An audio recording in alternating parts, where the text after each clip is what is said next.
So it's just been announced that Yuki Tsunoda has been re-signed for Racing Bulls for 2025, and we could probably expect the same for Daniel Ricciardo soon, but is this correct? And more importantly, where does this leave drivers like Liam Lawson or Isaac Hadjar if he wins F2, or at the very least finishes in the top 3 in the F2 standings? Should things change, or is the Racing Bulls team fine as it is? Let's talk about it.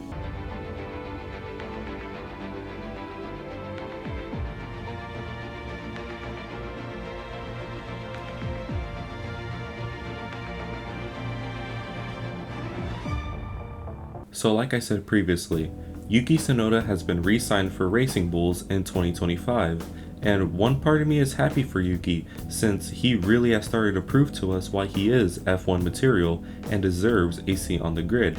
But another part of me is sad for Yuki since it seems that no matter what he does, he isn't going to be seen as a serious driver by Red Bull, specifically Christian Horner. And interestingly enough, it seems that only Christian Horner seems to have this opinion, since other team members, specifically Helmut Marko, actually think Yuki deserves more, but this is a point for later in the video. Anyways, back to Yuki. Since the start of last season, he really has stepped his game up since it seemed like if nothing changed in 2023, he was going to get the boot. However, he performed brilliantly, and this has carried over to this year to a much higher extent with consistent point finishes, rapid pace, and a much more calmer temper.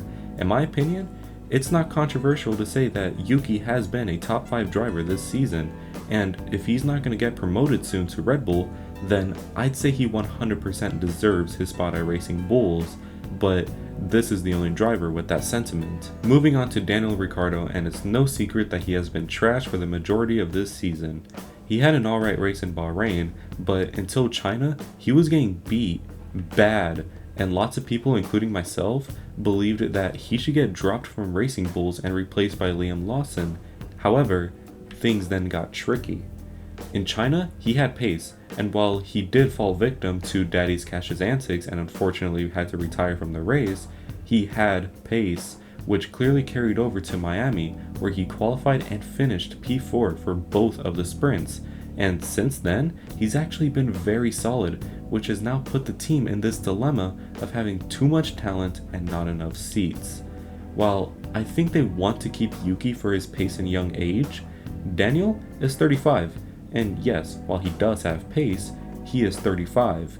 And compared to younger drivers like Liam, who we know has pace and is significantly younger, this then puts Racing Bulls in this situation. But before we really delve into the extent and potential solutions for this dilemma, let's talk about Liam and the other Academy drivers. Liam Lawson is a Red Bull Academy driver who has won races in multiple different race series and categories, and in 2023 when Daniel broke his hand, Liam was signed on as his replacement until Daniel's hand healed.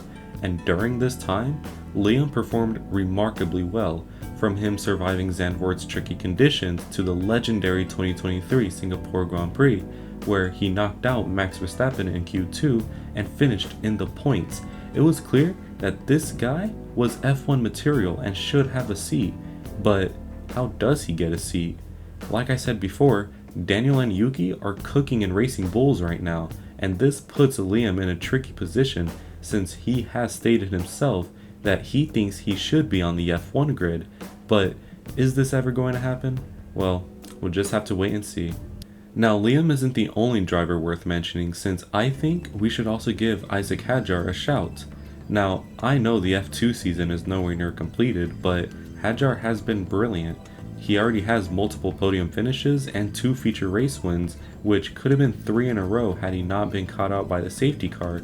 And all this has left him second in the standings, 2 points off the lead, and if he can keep this trajectory going and wins F2, or finishes like second or third, then Racing Bulls can add another driver to their hot mess of too many talented drivers with not enough seats. So now that we have listed off the drivers, let's assess the situation. Remember when I said Horner and Marko were at odds with each other regarding Yuki? Well, I believe this is the root of the problem, and not only Racing Bulls, but Red Bull in general.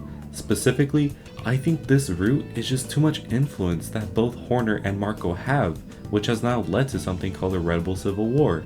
where Horner wants money and marketability, and Marco wants performance and results, which I feel ironically are the pillars of Red Bull sports. Anyways, who's right? Should Red Bull and Racing Bulls keep Ricciardo and Checo for that matter to keep money flowing? Or should Checo and Ricciardo get the boot with Yuki going to Red Bull and Liam going to Racing Bulls? Well, in my opinion, if I was Yuki, Liam, or one of the Red Bull Academy drivers, I'd just say fuck you to the both of them and go somewhere else to escape what is a sinking ship at Red Bull. But on a serious note, both are right and wrong, since while yes, Yuki and Liam are great, money is also great, and if the guys bringing in the money are performing moderately well, then I'd see no reason to change things. But like I said, this is a sinking ship of two people on opposite ends with too much influence. If I was Yuki, Liam, Hadjar, and I'd even throw Max in this conversation, I would jump ship to an actual team who knows the balance of doing well in F1 and getting big results, while also having the ability to make big money off of PR and marketability, all without the problem of two people with too much influence that only want one thing instead of finding the balance between the two. So if you were to walk away from this video having learned something, it is that Red Bull and in addition Racing Bulls are becoming jokes, since it is now ran by people who seem like they want to get a rise out of each other more than they want the team to do well, and it's really unfortunate since the team back then, specifically 2006 to about 2016-ish, actually had passion and desire. So it's just sad to see that they now basically seek attention and will potentially compromise the team if it means more money or more results. So after all this, we just now have to ask ourselves, who's the big winner of the Red Bull Civil War? Well, I think it's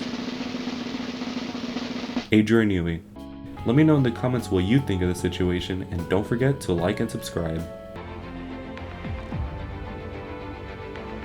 Good weather for the duck.